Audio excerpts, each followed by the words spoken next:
final speaker is J Kaplin. She's a former stressed out, overwhelmed, cranky woman. I didn't know her then. Much different now.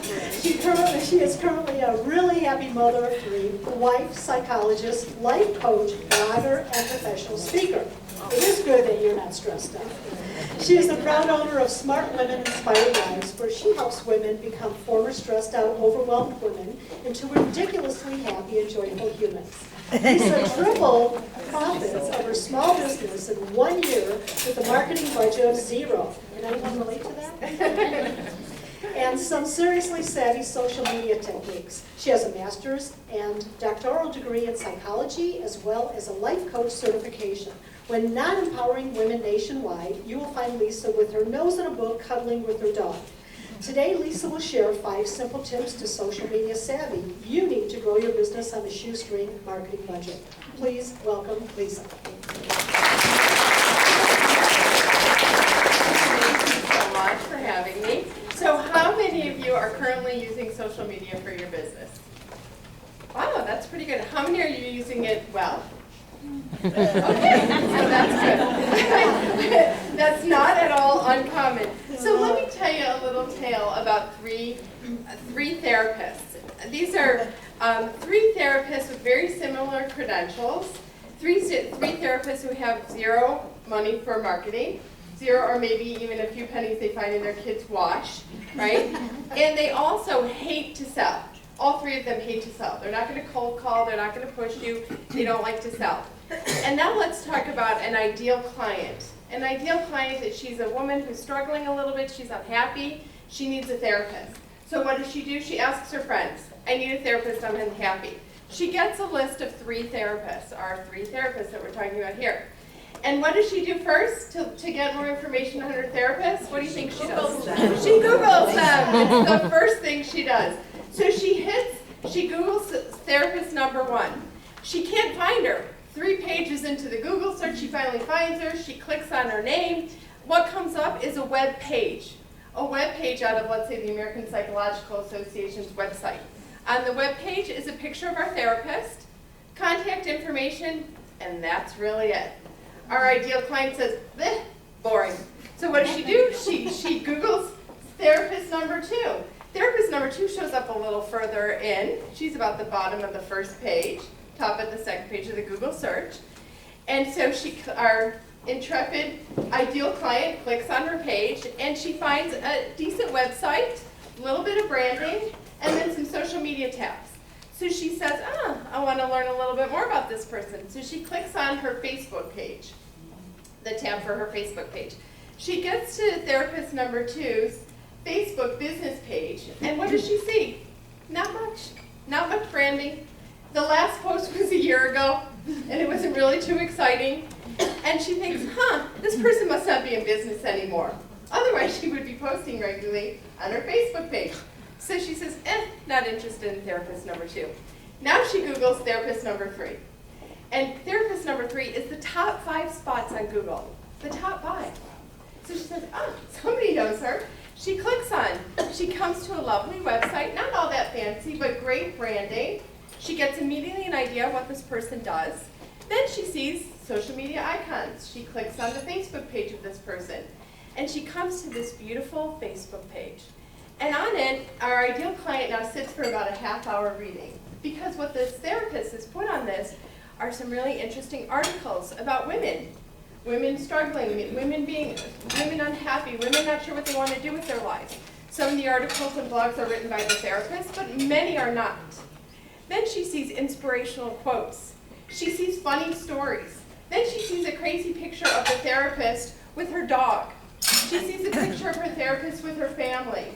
She sees some funny and interesting things about the therapist, where the therapist tells a funny story about how bad her kids were that day. I know that was not me, obviously, because my kids are perfect. So, and then what does she do? She clicks right on to the contact information. She calls therapist number 3. They talk for a few minutes, and she says, I feel like you know me. Everything you posted spoke to me, and I feel like you know me, and I want to work with you. I don't even care how much you charge. There's ideal client with therapist number 3. That story is somewhat reflective of what I did to build my business. I realized that I had no money to market my business, so I made it, I hired someone to do a decent website, not too fancy, and then I found social media. And I'm not an expert in it, but I've used it, and what I am an expert in is human behavior. And so that's what I really started to understand. So one of the things that people say to me is, well, I don't really want to do social media because I'm afraid of it. They're afraid of a few things. The first is they're afraid of the time commitment. Understandably so, but once you get the hang of social media, you shouldn't need to be on it more than a half hour to an hour a week. A week. I know, you're looking at me like skeptical. It's true, I'll tell you more about that. The second reason people are afraid or worried about it is the technology learning curve.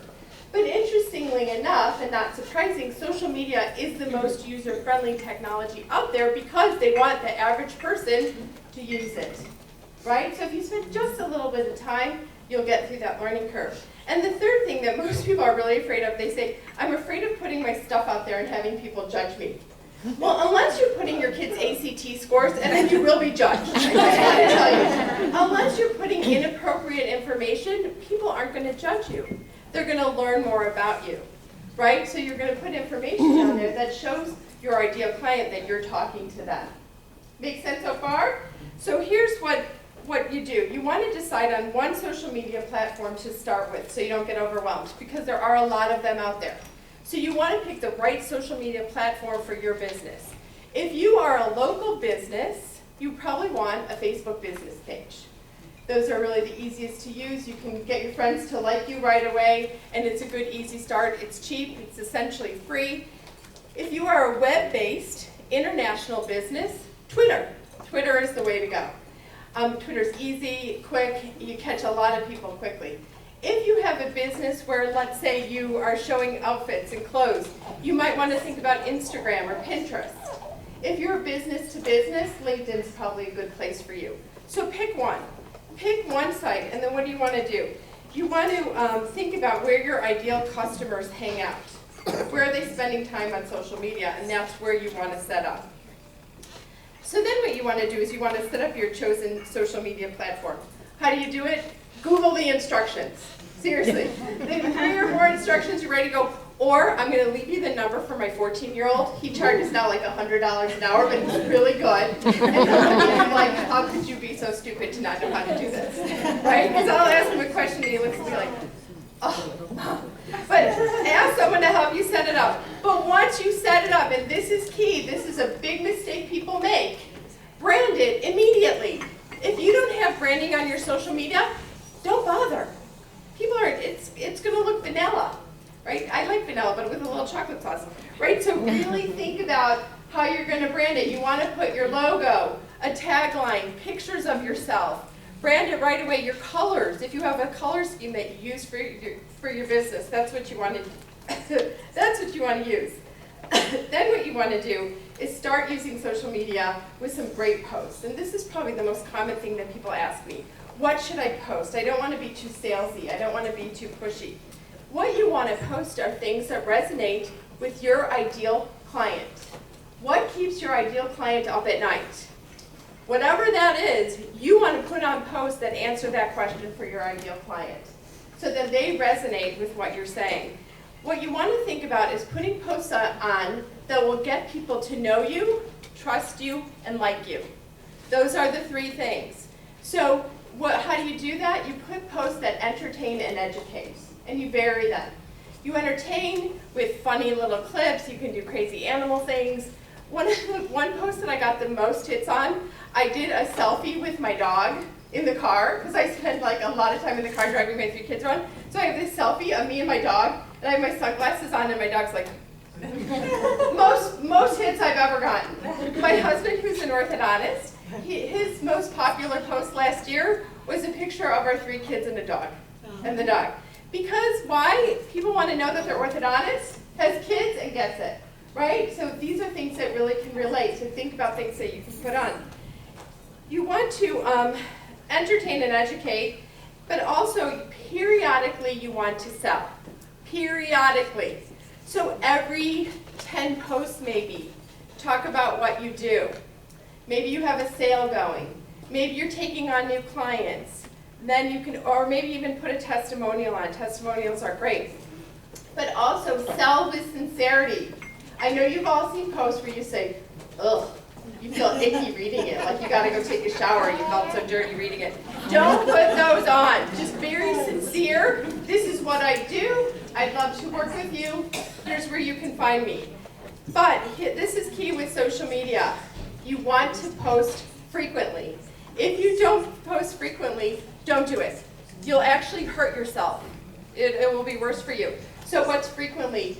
For Facebook page, you want to do about 3 to 5 times a week, at least. To Twitter, a few times a day, right? Now you can schedule these posts ahead of time. I'm not going to have time to show you that today, but you can schedule your posts ahead of time so that they come out every day. Some people even post more. It depends on your business. So you want to make sure you post frequently to make it worthwhile. What you should, how am I doing on time? Okay. Okay, what you don't want to include in your post, this is really important, religion and politics, please, unless it makes sense to your business. Now, what? Or sex. Right, or sex, right, unless it makes sense to your business, again, then by all means do your thing. People like those, actually, they treat them as their own. Also, don't brag about anything but what you do in your business.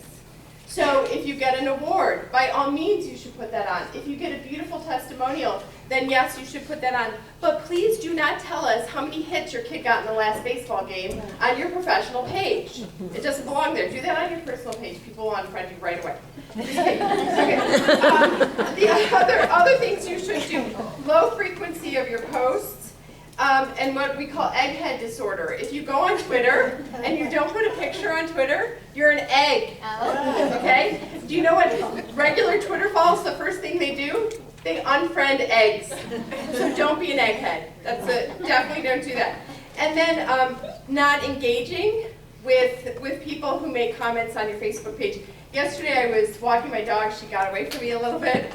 This is an old story. And a guy stopped and helped me, and he grabbed her. And I saw his truck, and he was J.D.'s Wildlife.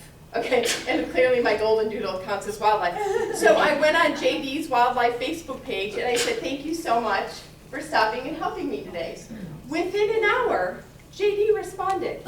And I was like, okay, he knows what he's doing in this Facebook world. So make sure you respond to people who are commenting so that you're engaging with them. And you can always set all your social media to give you notifications when people are interacting with you. And I'm done. Thank you.